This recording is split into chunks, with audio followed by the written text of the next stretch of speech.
This has got the Fix It Guy with a quick tip to see if your dishwasher pump is working. You take a bowl and you put it in the top rack, but you put it where the bowl is facing up, and then just close it, run the dishwasher, and you see if the bowl fills up with water.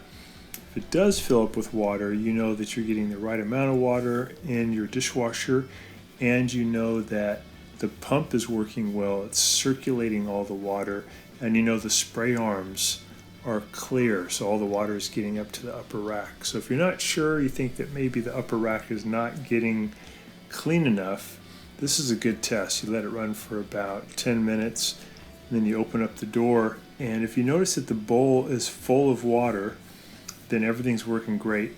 There's no water in there. It could be that the fill valve, the thing that lets water into the dishwasher, is not working properly and not letting in enough water. It's also good to make sure the valve underneath the sink is fully open that would allow all the water to come into the dishwasher. So that's a fast little test just to check for how the water's doing. Hope that's been helpful to you, and please subscribe when you get a chance. Thanks for watching.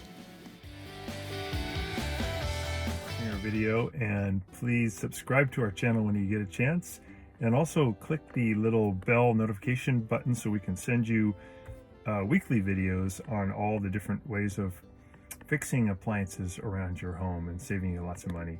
So thanks again for watching, and please also press the like button for our video if this was helpful to you. Feel free to contact me at the email listed below, which is scottthefixitguy@yahoo.com, with any of your questions.